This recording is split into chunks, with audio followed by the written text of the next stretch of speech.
Desde Mar del Plata, Buenos Aires, Argentina, transmite GDS, la radio que nos une. Kitty Sander, su guía a través del espejo político. Visión con Kitty Sanders por gdsradio.com para todo el mundo.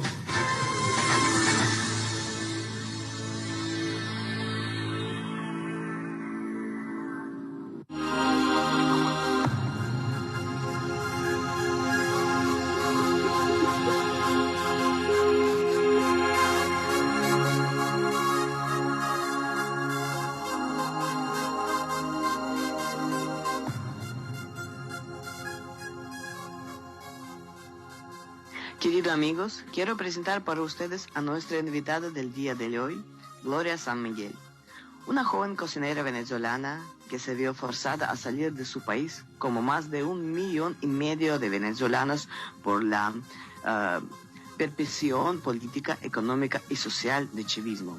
Es una activista por los derechos humanos y luchadora por la libertad de Venezuela y América Latina. Ella puede aclarar para nosotros un poco más la real situación en Venezuela, porque todos escuchan que en Venezuela hay problemas grandes, hay muertes, no hay comida, hay presos políticos y hay desaparecidos, pero no tenemos una imagen total, en gran parte por el constante ataque a la libertad de expresión. Hola Gloria, ¿cómo estás? Hola, ¿cómo estás, Kitty? Muchas gracias por invitarme a tu programa y gracias a la radio GDS por permitirme estar al aire y hablar por mi país. Sí, te quiero preguntar, empezamos. El conflicto chavismo-oposición en Venezuela, ¿cómo comenzó? Y bueno, una pregunta extensa partiendo del hecho de que desde el comienzo de que el chavismo empezó, aun cuando tuvo una gran recepción a nivel nacional, digamos, una gran parte de la población lo apoyó, parte de la población que por supuesto no se mantiene al cabo de 16 años de mala gestión política, pero digamos el conflicto de que supone que en una sociedad intenta implementarse una ideología con la que todos no están de acuerdo. Para que entender un poco información. Entonces nos charlamos sobre el conflicto chavismo-oposición en Venezuela como comienzo, sí, ¿en qué tiempo más o menos? Gloria, por favor. Bueno, Chávez se ingresa al poder en 1998 y bueno, desde entonces en adelante ha habido, por supuesto, una oposición, primero mucho más tímida, después mucho más agresiva en cuanto a su presencia, por evidentes razones de el conflicto que suponía que se intente implementar una ideología con la que no toda la población está de acuerdo. Es importante señalar, por ejemplo, que si bien la violencia política y los conflictos chavismo-oposición han tenido lugar desde que el chavismo apareció como forma política en Venezuela, fue a partir del 11 de abril del 2002, en el intento de golpe de Estado para derrocar al presidente que había sido electo constitucionalmente, Hugo Chávez. Bueno, de ahí en adelante empezó a radicalizarse mucho más el conflicto chavismo-oposición, en parte por un resentimiento histórico que fue básicamente quienes lograron llevar al chavismo al poder, el resentimiento contra el puntofijismo y a todo este aparataje de partidos de derecha que no solamente obviaron a la izquierda venezolana durante 40 años de democracia, básicamente, sino que además, por supuesto, ejecutaron políticas públicas incorrectas y llevaron a cabo, por supuesto, corrupción, quizás nunca a la magnitud a la que se ve ahora en el chavismo. Pero el pueblo estaba muy descontento, había mucha desigualdad, el petróleo se había nacionalizado y el pueblo no veía resultados de eso. Así que, por supuesto, que Chávez viene como una respuesta que el pueblo estaba buscando y por eso tuvo tanto recibimiento. Al cabo del 11 de abril del 2002, cuando Fede Cámaras y cuando una parte de los militares se levanta en contra y logran destituirlo por algunos días, en esas fechas el pueblo, por supuesto, que lo apoyaba y salió a las calles a reclamar a su presidente. Y Chávez vuelve al poder ileso. Y de ahí en adelante empieza lo que yo denominaría una cacería de brujas político. Empieza a no solamente a perseguir a todo aquel que votó o que firmó en su contra o que no es abiertamente chavista, Y bueno, básicamente todas las personas que se unieron en ese momento en el paro petrolero y en el paro en general que convocó Fede Cámaras, no tuvo más nunca posibilidad de ejercer su profesión en Venezuela. Mucha gente se fue del país y bueno, los que se quedaron o tuvieron que volverse chavistas pues, eventualmente terminaron yéndose porque no había posibilidad para ellos para trabajar y eran simplemente apátridas o golpistas, como si Chávez mismo no fuese un militar golpista que intentó dar un golpe en el 92 y dejó un saldo de más de 40 venezolanos asesinados. Entonces, bueno, entre esas disyuntivas se ha manejado.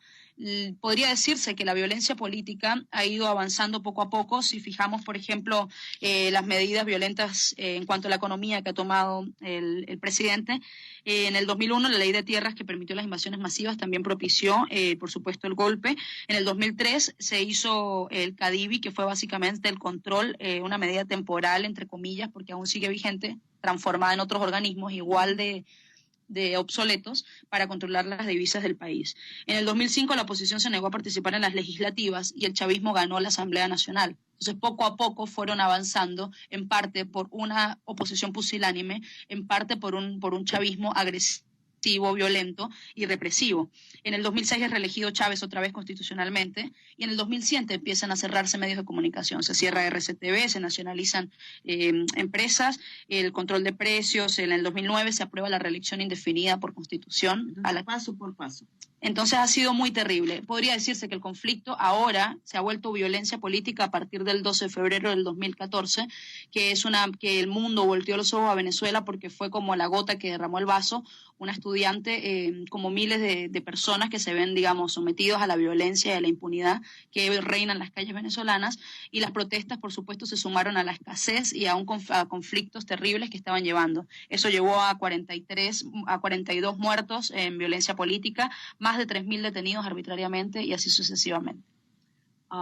¿Qué nivel de violencia hay en este conflicto político y qué nivel de violencia social ahora hay en Venezuela? Y básicamente la violencia es para mí, creo que más allá de que no haya medicamentos, más allá de que todo esto, digamos, la escasez de justicia y la abundancia de impunidad es lo que en este momento está destruyendo a la nación, a nuestro país y el corazón de cada uno de los venezolanos. Pues solamente para que se hagan una idea del nivel de violencia, nosotros según hace poco en la ONU se presentó como un análisis sobre la violencia en el mundo y nosotros estamos, digamos que nuestro índice delictivo, nuestro índice de asesinatos está por 10 veces más arriba que cualquier país promedio. Y nosotros no estamos en un conflicto abiertamente armado como Libia o Siria, en los que hay, digamos, conflictos abiertos. Es muy lamentable que en Venezuela cada 20 minutos asesinan a un venezolano, que hayan, por ejemplo, en lo que va de enero a mayo, 58 efectivos policiales y de seguridad asesinados. Han sido atacados también en diferentes sedes policiales, en Aragua y en otros estados del país, con granadas. Hubo un enfrentamiento hace poco en la Cota 95 en Caracas y fue el AMPA estaba amenazando con tumbar un helicóptero. Entonces, estamos hablando de que el AMPA tiene en este momento una dimensión, de una fuerza armada paralela a la fuerza oficial, y hay que preguntarse quién les dio todas esas armas, de dónde sacaron las granadas y por qué tienen armas de largo alcance, radios y están organizados realmente como una organización, digamos, de fuerza armada. Somos el tercer país con más armas y más violencia en el mundo. Tenemos, digamos, un porcentaje de 7.2 asesinatos por cada 100.000 habitantes. Hablando, para reiterar, el ni una menos del 30 de mayo, en Venezuela, solamente en Caracas, solamente en la Gran Caracas, han sido asesinadas 70 mujeres en lo que va de año. O sea que en 5 meses 70 madres venezolanas, madres, hijas y esposas venezolanas han sido asesinadas. Hay más de 100 casos de torturas denunciados ante la Haya por violencia política. Hay 77 presos políticos que también denuncian una violencia evidentemente política. Hay espionaje, tortura y amedrentamiento a todo aquel que quiera disentir. Para hablar de la violencia política solo valdría escuchar a Diosdado Cabello decir que somos enfermos por naturaleza, solo por oponernos al chavismo. Y hay que escuchar a Maduro, hay que escuchar al pueblo adoctrinado y entender que la violencia es una política del chavismo y que se ha reflejado reflejado en cada una de sus acciones y en el hecho de que el chavismo haya armado, aparte de su, digamos, haya hecho un brazo armado de la revolución, que ahora sea oficial y que en la mesa del diálogo que se dio a partir de los conflictos que hubo en la calle en el 2014, sentaran en la mesa de diálogo también a un líder de colectivos, que el gobierno asume como una forma política a los colectivos, y los colectivos mismos han dicho que ellos son armados pero pacíficos y que están para defender la revolución. Entonces, la violencia tiene muchísimas vertientes en Venezuela. Está también la violencia, digamos, la hostilidad de la gente que vive desesperada por comida, asustada de que la asesinen, de que la maten, porque no hay justicia, porque la policía te puede robar, la Fuerza Armada puede hacer contigo lo que quieras, las detenciones arbitrarias son normales. Hay en Venezuela actualmente gente que por escribir en Twitter matrices de opinión están presos. Hay gente que por ser denunciado por, entre comillas, patriotas cooperantes, que vendrían a ser chavistas, que van y le dicen a la gente, mira, él es opositor y es guarimbero y es fascista, y entonces ellos vienen, se lo llevan, lo torturan y lo meten preso. Que fue el caso, por ejemplo, del aviador un personaje que estuvo ayudando, digamos, logísticamente a los estudiantes a las protestas y que estuvo preso más de un año y se suicidó ahorita el 12 de marzo en la cárcel. Entonces hay varios presos políticos que han intentado suicidarse en ocasiones reiterativas porque están viviendo torturas psicológicas, porque para que los forenses que contratan los familiares de ellos no puedan denunciar las agresiones físicas que han tenido antes, entonces lo que hacen es que los envuelven en colchones y cosas como estas para golpearlos sin que dejen hematomas. Entonces, evidentemente hay un terrorismo de Estado implementado en Venezuela y para mí, y lo repito, la violencia es una política de Estado. Le funciona al Estado en el sentido de que pueden hacer pasar los crímenes políticos que hay reiterativamente como forma de delincuencia común, desmovilizan a la población y esto es muy importante hacer énfasis. Si una persona tiene miedo de morir, si una persona ve que la policía abiertamente asesina a estudiantes, no va a querer salir. Si una persona está haciendo colas y consiguiendo medicinas para que su hijo no muera, es muy importante entender que esa persona no se va a movilizar. O sea que el gobierno está cómodo con esta sensación que ellos dicen es solo una sensación, pero esta sensación de inseguridad llena las ciudades y los países de cada rincón, o sea, cada rincón de Venezuela lo llena de sangre de pueblo inocente y trabajador, porque quienes mueren son los que no tienen escoltas, los boliburgueses están encerrados detrás de 20 escoltas, pero los venezolanos de a pie son asesinados todos los días y ellos lo saben y están de acuerdo con ello. La impunidad propicia la violencia, porque el malandro sabe que puede asesinar y no va a pasar absolutamente nada. Gracias. ¿A qué papel juegan los jóvenes en este complicado conflicto político? Y bueno, yo siempre lo he dicho, creo que los jóvenes, hay algo muy interesante. Yo he escuchado en reiterativas ocasiones con respecto a las matrices de opinión que hay, sobre todo acá en Argentina, de qué es lo que sucede en Venezuela. Y cuando no hablan de los estudiantes en la calle, hablan de chicos cifrinos, o como dicen acá, chetos, ¿no? O de gente oligarcas, hijos de terratenientes y oligarquía, y todos somos millonarios y nos pagan con dólares, ¿no? Entonces, bueno, lo increíble y lo cínico de ese discurso es que hayan sido tantos jóvenes los que repliquen estas palabras, partiendo del hecho de que en Venezuela hay un régimen militar, Chávez era un milico, y le dio armas y posibilidad a la Fuerza Armada y le dio poder político y la posibilidad de que votaran. Entonces está claro que en Venezuela hay un régimen militar y cuando hay una turba de estudiantes, o sea, multitudinaria en la calle pidiendo libertad, entonces la gente prefiere creerle al militar que dice que ellos son nazifascistas. Entonces las personas que están en la calle porque no tienen futuro, porque sus madres tienen que hacer cola y humillarse como vacas, anotarse números para no perder su problema y ver cómo las humillan y ver cómo las amenazan con armas la Fuerza Armada que tiene militarizados hospitales y supermercados. Entonces la gente tiene razones para protestar.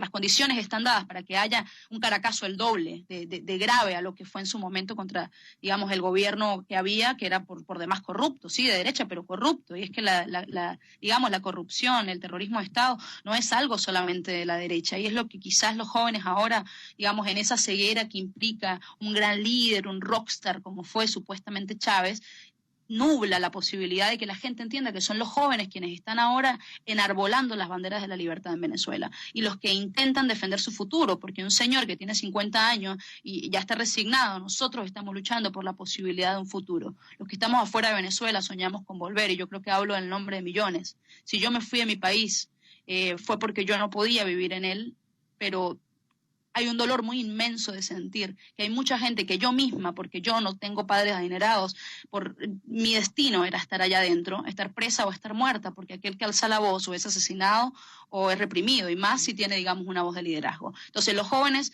en ese sentido son muy importantes. Hay que señalar también que los jóvenes han sido usados por matrices de la oposición también para, digamos, como para validar sus discursos políticos. Lo importante y lo que hay que entender en todo este conflicto es que los jóvenes son en sí mismos una fuerza independiente. La resistencia estudiantil y los jóvenes, si bien se adscriben a partidos que los apoyan, porque es necesario hacerlo, son jóvenes que están luchando por su libertad, la de su familia, por la libertad incluso de los chavistas que ahora la apoyan, por los presos políticos. Entonces hay huelgas de hambre, hay 80 venezolanos en huelga de hambre, y muchos de ellos estudiantes, porque ellos comprenden que si salen a la calle los van a matar.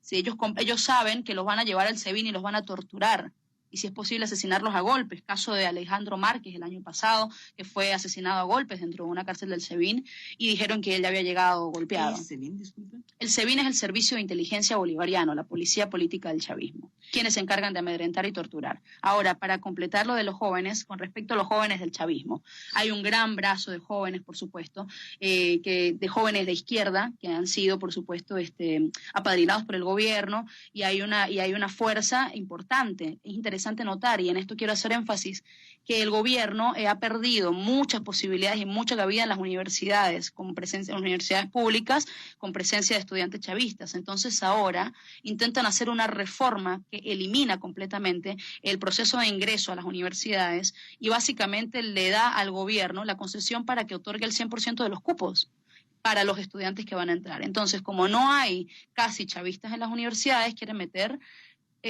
como no hay, exacto, chavistas universitarios, quieren meter a chavistas a las universidades. Entonces, evidentemente, el ataque a la juventud es la más fuerte. Nosotros siempre como que nos dicen que somos jóvenes, tontos, que no conocemos de la historia, que nos dejamos usar, y yo creo que la fuerza que tienen los jóvenes, lo que es el patrimonio para el futuro de una nación, no puede ser mellado. El gobierno ha demostrado, obviamente, un desdén y un asco hacia la juventud venezolana que no le lame las botas.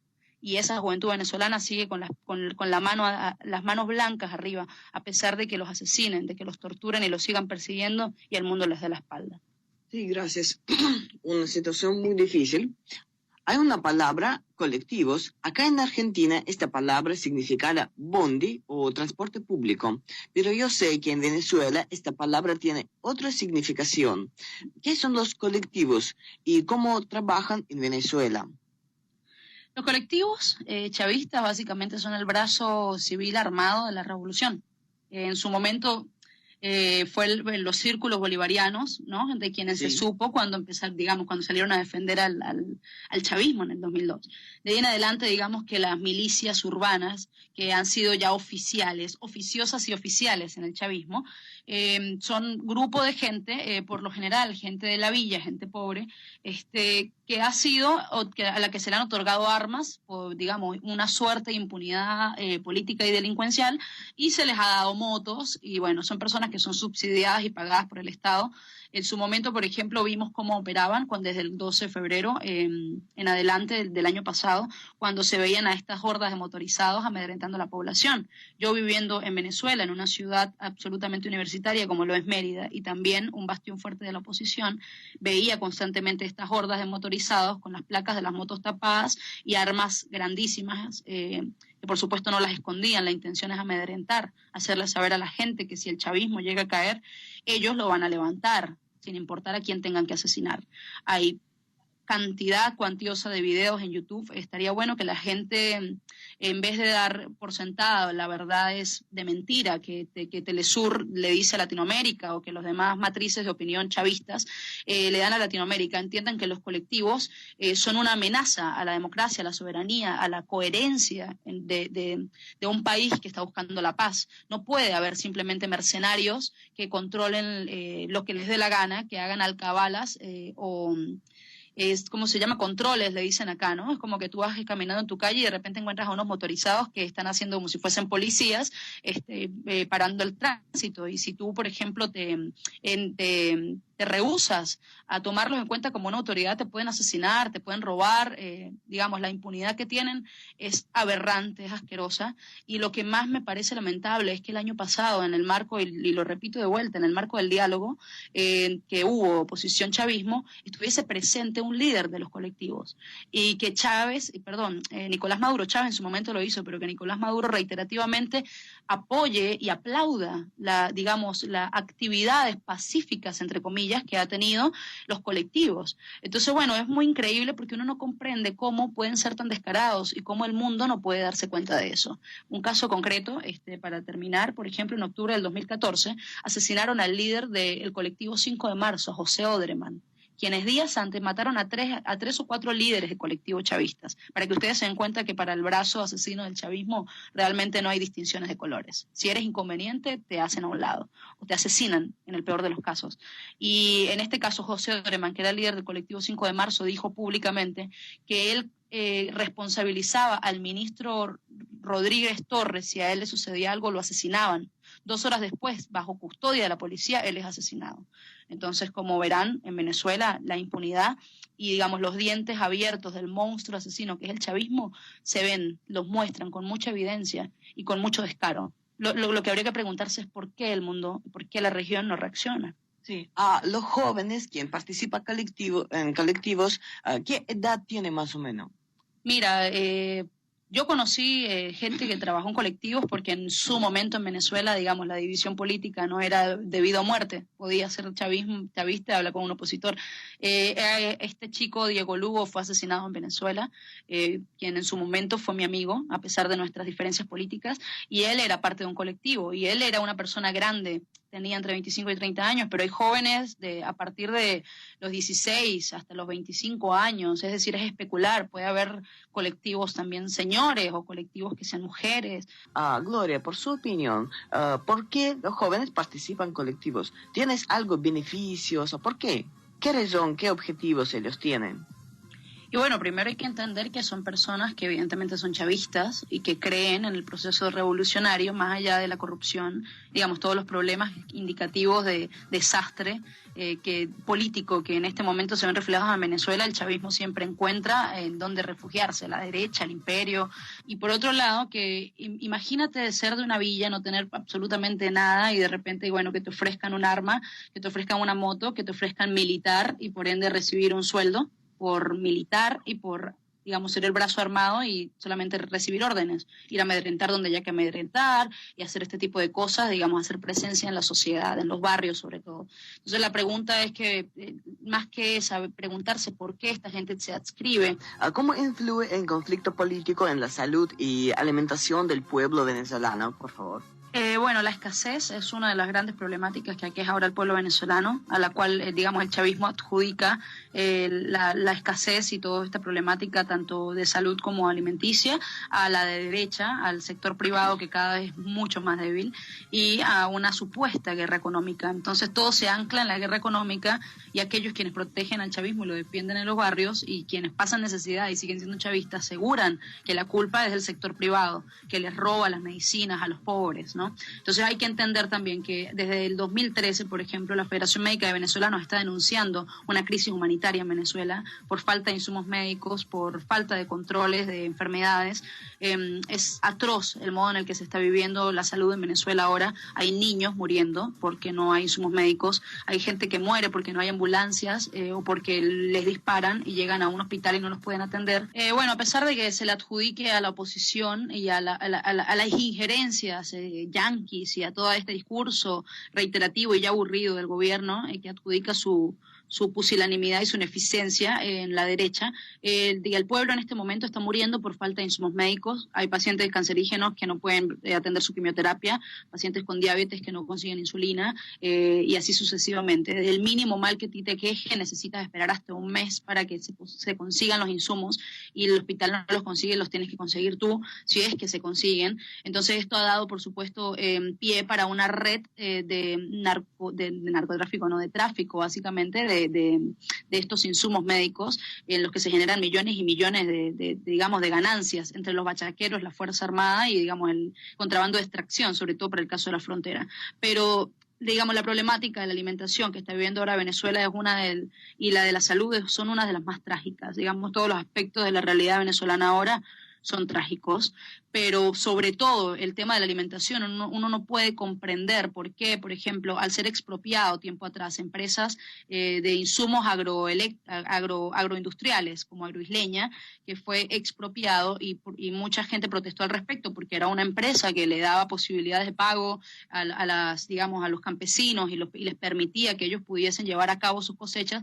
Ahora, por ejemplo, no se encuentran pesticidas y el campo se está abandonando porque la gente no tiene agua o no les da pie para cosechar. Entonces, el campo se abandona. Hay muy pocos en este momento productores en el país, que están básicamente en Mérida, la ciudad, digamos, el estado de Mérida está abasteciendo de verduras y frutas al resto del país, y ni hablar de insumos básicos como harina, leche y todo esto, empresas que han sido expropiadas por el gobierno y que no se pusieron a producir y se metieron como en ese gran hecatombe corrupto de no saber a dónde se va el dinero, las finanzas y la administración de nuestros recursos. Entonces ahora hay grandes, digamos, de desabastecimiento. Ellos adjudican a la derecha lo que sucede, pero ahora hay que preguntarse por qué en empresas, supermercados que son del gobierno, como Mercal o como Bicentenario, que es un supermercado expropiado, hay colas igual de terribles. Entonces, si ellos son los que manejan todo el proceso previo a esto, ¿por qué no hay comida allí? Entonces, todo este discurso fatídico de que no hay escasez, lo que hay es amor, lo que hace básicamente es burlarse del pueblo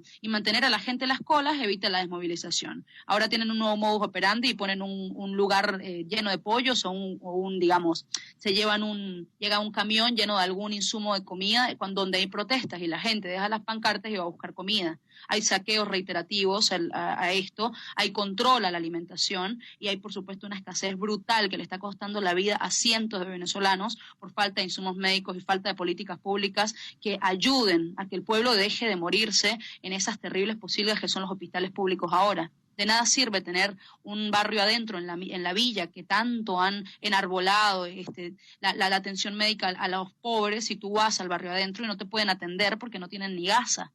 Entonces, ¿a dónde va ese dinero? ¿Qué pasa con la salud del pueblo venezolano? ¿Y a quién le vamos a venir a echar la culpa al cabo de 16 años de gestión chavista?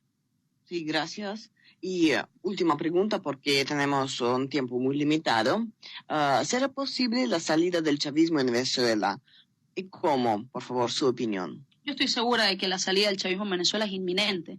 Creo que un gobierno totalitario que se ha, digamos, construido a partir del engaño democrático para los mismos venezolanos y para el mundo, y que por medios democráticos empezó a asumir y a acomodar la Constitución y los poderes públicos y lo sagrado de la estructura republicana de un país, acomodarlo a sus antojos y se han vuelto básicamente una dictadura sui generis, un nuevo formato de dictadura en el que se le hace creer al mundo y a los mismos personas que lo apoyan dentro del país que están viviendo en libertad democrática. Entonces, para mí es inminente que el gobierno caiga por sus propios medios. Creo que cuando hay tanta maldad y tanta corrupción y tanta putrefacción de parte del gobierno, y hablo de putrefacción porque hay 5.000 containers años atrás que se pudrieron por falta de políticas, digamos, porque esta gente realmente no gerencia, porque le quitan y quitan y quitan, pero tampoco ponen a producir. Digamos que es cuestión de tiempo, como cualquier otro régimen totalitario, que el gobierno chavista caiga. La pregunta es, cómo uno siendo democrático, cómo uno siendo pacifista y no teniendo armas, no teniendo el aparataje mediático y político que ellos tienen, no teniendo las Fuerzas Armadas del lado, porque las Fuerzas Armadas obedecen al chavismo y no al pueblo, habría que preguntarse entonces cuál es la salida, si esta gente evidentemente es una dictadura y las dictaduras no median democráticamente. Entonces se está pidiendo, y una de las grandes razones de las huelgas de hambre actuales de los 70 venezolanos y que el 30 de mayo que salió el pueblo a la calle, básicamente es pedir que se fijen fechas para las parlamentarias. Esas fechas debieron fijarse hace más de 6 meses. Y si no las han fijado, eso demuestra que el Consejo Nacional Electoral es simplemente un borrego más del chavismo.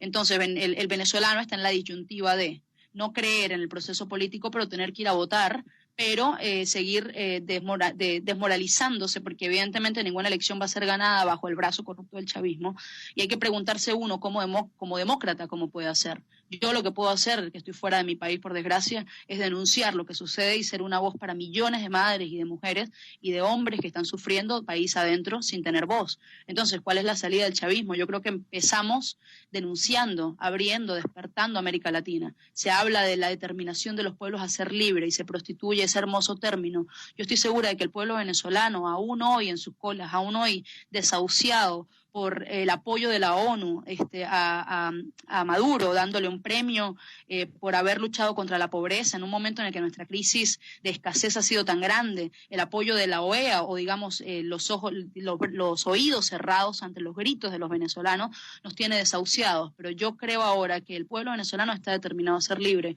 y que eso es el pie de la salida del chavismo y que ellos mismos están, entre ellos mismos, básicamente apuñalando por la espalda, digamos, hay una pugna muy grande por poderes, por economía. Realmente lo que fue la ideología hermosa de una posible igualdad, de una posible inclusión social, ahora no es más que aberración y corrupción, ¿no? Corrupción que da asco porque está en todos los niveles de las políticas, desde el presidente hasta la secretaria del militar menos pintado. Entonces, digamos, el poder político en manos de militares, los militares obedeciendo y defendiendo el chavismo, y ellos mismos, digamos, transando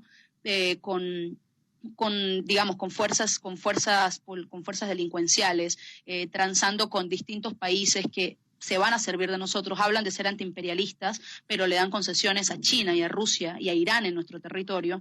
Ahí la defensa rusa ha ido este año, de hecho es una noticia oficial, fue a Venezuela a entrenar ¿a quién? A entrenarlos, ¿por qué? Seguimos invirtiendo en armamento ruso cuando no hay medicinas y nuestros niños se mueren de hambre.